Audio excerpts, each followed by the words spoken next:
বাংলাদেশের ঐতিহ্যবাহী তাঁত শিল্প নিয়ে যুক্তরাষ্ট্রের মিশিগানে শাটির জমকালো আয়োজনের মঞ্চ এটি। তাঁত ব্র্যান্ড শাটির তৈরি লেহেঙ্গা পরে মঞ্চে হাঁটছেন টেলিভিশন ও চলচ্চিত্র অভিনেত্রী তমালিকা কর্মকার।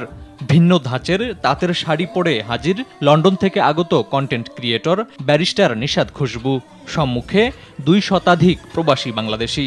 সবশেষে শাটির তৈরি লাল শাড়িতে মঞ্চে আসেন বাংলা চলচ্চিত্রের জনপ্রিয় নায়িকা আরিফা জামান মৌসুমী।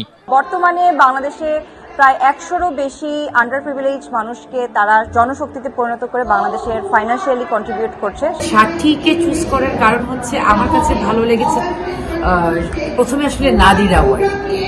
কেন? She is very spontaneous, she is very আধুনিকতা আনতে পারে এবং সবচেয়ে বড় কথা সে তাঁতিদের দিয়ে আমাদের বাংলাদেশে একদম হাতের কাজ করিয়ে সেটাকে প্রেজেন্ট করছে। শনিবার সন্ধ্যায় যুক্তরাষ্ট্রের মিশিগান স্টেটের ট্রয় সিটির আমেরিকান পুলিশ কালচারাল সেন্টারে আর্ট অফ ইন্ডিপেন্ডেন্স শীর্ষক অনুষ্ঠানটির শুরুতে পরিবেশন করা হয় জাতীয় সঙ্গীত। পারমিতা সিথি ও প্রজ্ঞা পারমিতার উপস্থাপনায় বর্ণাঢ্য ফ্যাশন শো, নাচ, গান উপভোগ করেন আগত দর্শকেরা।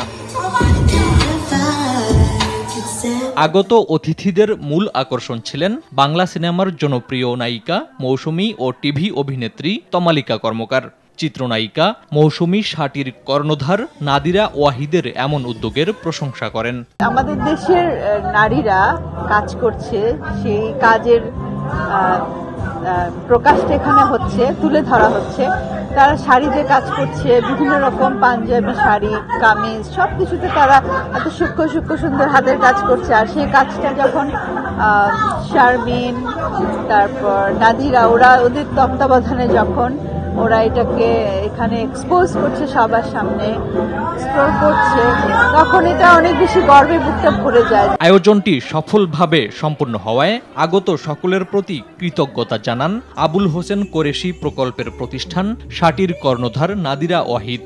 তিনি জানান, হারিয়ে যাওয়া তাঁত শিল্পকে দেশের সীমানা ছাড়িয়ে বিদেশের মাটিতেও সবার কাছে জনপ্রিয় করতেই এমন আয়োজন। আমাদের শাটির সাথে যে আবুল হোসেন কোরেশি প্রকল্প অতভাবে জড়িত আছে এবং তার সাথে আছেন ১০০ জনেরও উপর সুবিধা বঞ্চিত মহিলা। তাদের কাজ আজকে বিশ্বের দরবারে যেন পৌঁছে দিতে পারি, এই উদ্দেশ্যেই আমাদের ইভেন্টটা করা। ফারুক হোসেন, RTV।